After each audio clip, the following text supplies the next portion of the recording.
much out there, pussycat? Woo! So, once again, welcome to In the Library of Graphic Literature with me, your host Wallace Ryan, and Luna. Yay!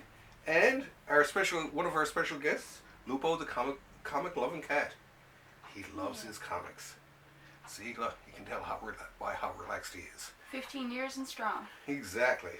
Now it's been a few weeks since we did our last show, but we wanted to do some planning and have a bit of fun with this episode anyway, alright? So we're going to do a dramatization, I guess you'd call it. And, would you like a cup of tea? Yes, I shall indeed. 1 lump or 2? 2 lumps, please. Okay. Okay.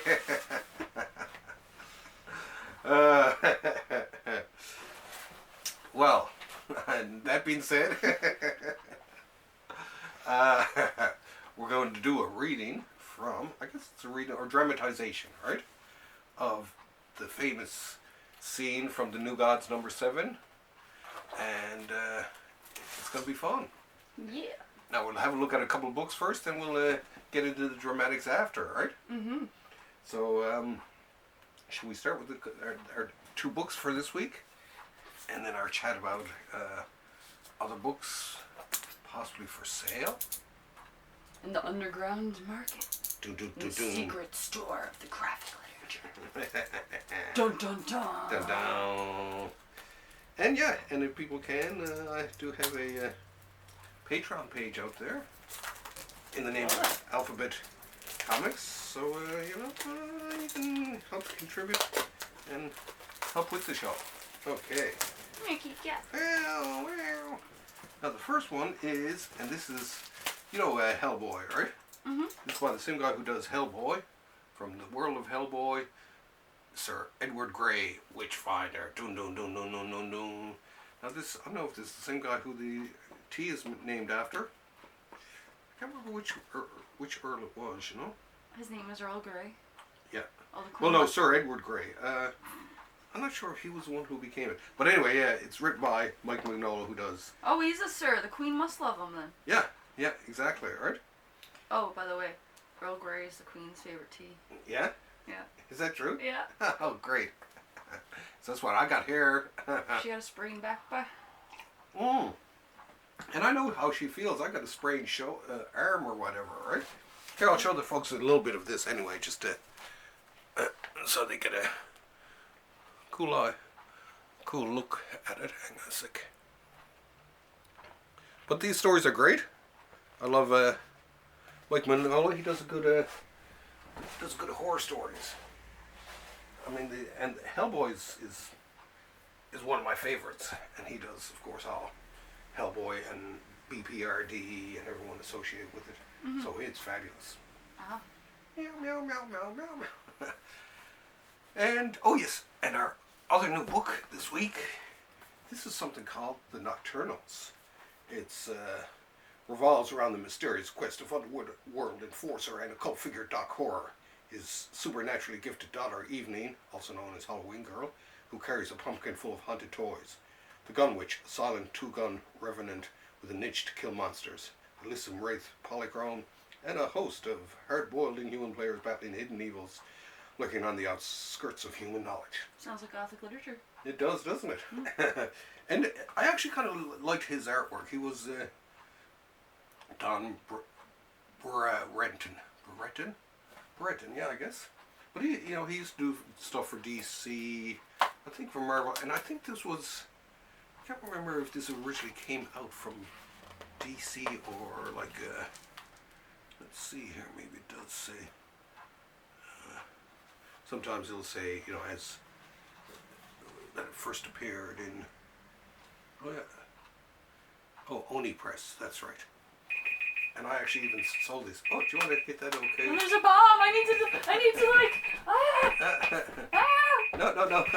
No, there's the mouse right there. Jeez, no. The bomb has been defused, it's okay. I've used my expertise and I've defused the bomb. Why, thank you. Had me freaking out there for a second. Now, this Nocturnals too, very colorful. I like it. So yeah, check it out. It's this one's from Dark Horse Press anyway. Very colorful. Ooh, looks like almost done in like watercolor kind of. Yeah. Yeah, I'm going to give it a read anyway. Are you trying to escape, Woody Cat? Oh, the cat's trying to escape. What do you think? You gonna set him free, or should we leave him in here with us? I must go free the pussycat. Okay, go free the pussycat. She's gone to free the pussycat. I am actually going to be, for the first time in a year, is opening up the library for selling some books and stuff as a fundraiser. So check out the page and things to come, and there will be things to sell. Like these things, for instance. In the not so secret underground market. Mm-hmm. Carlton Bullseye. Pretty cool, eh? Mm. Rog 2000, which I think Dennis will be interested in. This. It's a very rare one. So Dennis, I'm going to hold that we'll hold that for Dennis for now, eh? And then Carlton Bullseye, which has an Alex Toth question. The question, he was a cool character. Ooh, and this one, E-Man. I always loved E-Man. E-Man was cool. Oh. E-Man and Nova. And there's E-Man and Nova again. It was a fun. How old are they? When did they come out? These would have come out in the 70s. And Carlton ended around that time. This was one of their last publications, I do believe, they ever put out. Was this stuff to basically, I guess it was everything they had left. And they just printed a bunch of it just to show it off, right? Oh. So, and look, and we also have something like this here, look. Marvel Zombies Omnibus. And I mean, this thing's going for up to $300, but I'm going to try to sell it for $200. And that's still wrapped. I never did get around to reading it, right? Which is a terrible thing to say, right? But yeah, I figured that, and I've already sold a few things here and there. Not too bad. Yeah. And that's really about it in terms of the books for this week. I do have a couple more books, but I figure I'd save them for the next episode. And of course, coming up is episode 200, where I'll be having a super secret special guest, which I won't announce yet, but we both know who it is. And check out, we got a Thursday Comics giant size that's on the go now, me and Dennis. And Thursday Comics is going to have a whole new meaning. Oh, yes. Actually, this was a Sunday's. Sunday, Thursday Comics. Alright? They got toe beans. Toe beans. They are so cute, aren't they? So, toe beans. So yeah, check that out. What else can they check out? I'll post any sales that I have coming up soon for you folks, and taking the donations and working on my lettering with Paul, and just having fun in general. And don't forget your painting. Oh yes, and painting. I've started painting. As a matter of fact, you can hand over that painting there, and I can show them that. Or will I save it till it's finished? It's not done yet. It's not done it's yet. only Yes. just started. It is. Yeah. So I've started painting, and I will show them to you when I get them done. They are pretty cool. I guess that being said, what do you think? Think we should do our dramatization? Dun-dun. And we have chosen for this week. I'll take a sip of tea. The New Gods! Number 7. And this is an episode, this is the famous episode, just to let the people who out there who don't know who the New Gods were. It was one of the titles by Jack Kirby called The Fourth World in the early 70s. And there were four comics in all. And they basically, New Gods, Mr. Miracle, Forever People, and Jimmy Olsen. And they were all one part of one giant story. And the story revolved around these two warring planets, Apocalypse and New Genesis. And this entry we're reading now is when the war started between Apocalypse and New Genesis after Darkseid, or Steppenwolf and Darkseid together. They bring a raiding party to New Genesis, and they end up killing High Father is, or as he's known then, Isaiah, his wife, and then the war starts. And that's when all the stuff starts getting heavy, alright? So we're going to dramatize that here tonight, aren't we? Are you ready? Yeah, put your beard on. Oh yes, my beard. Hang on a second. God, where did I put my beard? I had it in, I do have it in my pocket here. Okay, for me to play Isaiah. There. And you, Avia, Isaiah, and this is from New Gods number 7. In the beginning, the new gods were formless in image and aimless in deed.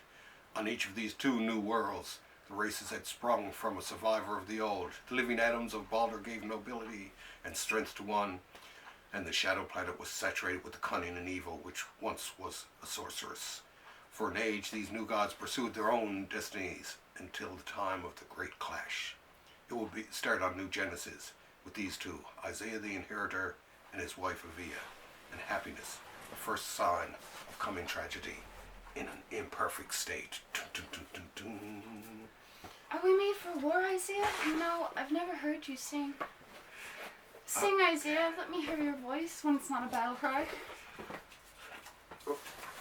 I can't sing as yet, Avia. It's your devotion that feeds my aching spirits. Ooh, ooh. You've got the weapon, Master! Take the warrior! Now! Bang! Ha ha ha ha! And so I shall!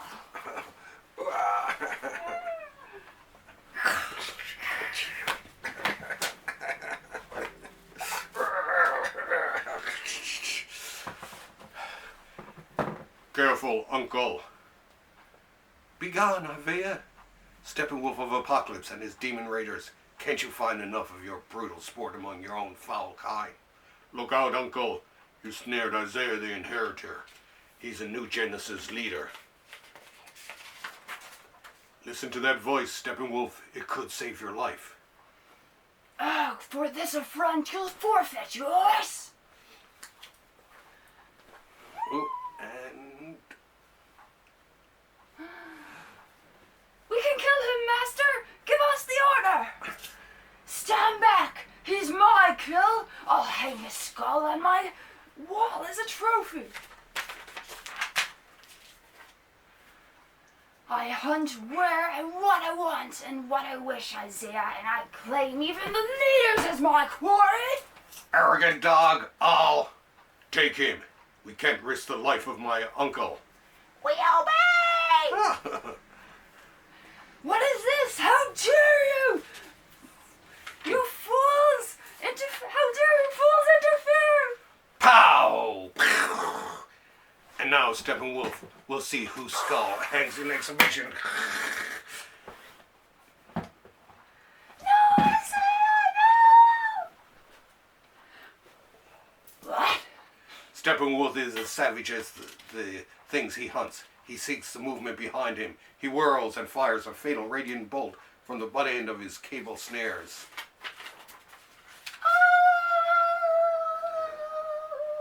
Avia! Uncle, what have you done? Your quick trigger finger has betrayed your better judgment. Silence, fools! I didn't see the female until it was too late! Avia! Avia! Avia has succumbed, Uncle. The damage is done. Isaiah will never rest until she's avenged. Then stand back! We'll have it done with here and now! A duel to the death! Would please me indeed. No, Uncle. This is the way. It's best to finish such an enemy quickly and leave this place. What? And so the 2 are joined in death. These killing gloves designed by my good friend Assad do a swift and thorough job. And Isaiah dies. It appears strange to me that this friend of yours, who thrives on living victims, would produce a device that kills with such speed. I don't trust you, nephew, or your bizarre companions. Would you care to examine the body, noble Steppenwolf? There's no need. I know I'll find no sign of life. Let me add further dark side. I don't like you. You're clever and cunning. You're a plotter, like my dear sister, your mother. Your name is most great and feared, uncle. But remember, my mother rules Apocalypse. Blast you, dark side. I don't know the meaning of this poor day's hunt, but by the end of every demon, I'll not forget that you suggested for this foray a new Genesis. And as he has engineered the incident, Darkseid has begun the war. But Isaiah is still alive. Dun dun dun dun dun dun dun. And will come back to wreak a terrible vengeance. In the very same issue.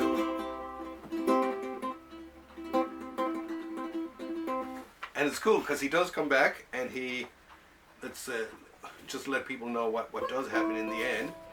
Isaiah does come back and he faces up against Steppenwolf and he smacks him in the head, whomp, and he's dead. And he died. And anyway, that's the start of to bring peace. Darkseid and Highfather exchange sons. So Highfather's son goes to Apocalypse with the evil Darkseid, and this guy Orion, who's like a hell on wheels, is dumped on Highfather. And Orion becomes like one of the biggest enemies of Darkseid in the end, right? I see. So it's one of my favorite actually comic book series. I don't know why it's never been. Well, if they were to make it into a movie, they'd have to keep so close to this that it would be difficult. It's not many people could do a good job with it. I know I could. Because I love this. I've read this comic so many times. I'm almost sick of it. So, well, that was a bit of fun anyway. Bit of dramatization for a comic scene we love. We're not sure what the next one is going to be. I can Probably one with less characters. With less characters, yes. As a matter of fact, I've got an idea. There's a Teenage Mutant Ninja Turtles number 11. And it's a great comic. You know, and it's actually do you remember the first movie? In the first movie, there's a scene where they fight Shredder and they lose, so they end up going back to the farm to hide out for a while. And that scene in the comics is heartrending. Yeah, makes me and other grown people cry. Mm. Can you believe that? Mm. So, in our next episode, I got 2 other books, a Disney book, and I think something else. I'll find something else though too. And we'll actually start to feature some older material too. Mm. No, I figure why not? We'll get people started on the ground floor. Maybe start with Jack Kirby, the King. No better place to start than the King. The King rules. Mm. I mean, that's the. I even have 3 portraits I have over my drawing table over there. They're all Kirby pictures. So Oh. he was the King. Loved him as the King. Oh, here we go. Ta-da! Dun, dun, dun. Ta-da! I was so happy when I was able to get hold of those, and got 3 of them. So they all fit perfectly, right? Oh. Okay, now that I'm done and dusted, you might say. I guess we'll get you to play us on Out of Here. Anything else you want to say? Oh, like I say, got books to sell. I'll be posting about them in the near future. And check out my Comics Positive and in the Library of Graphic Literature and the Alphabet Comics Patreon website. Other than that, subscribe to this show and share it with all your friends. Each show from now on is going to get a little bit funner, would you say? Perhaps. Or perhaps just more dangerous and hilarious. I'm hoping. Okay, we'll see you next week. See you on season. Okay, bye! We love you! Dun, dun, dun, dun.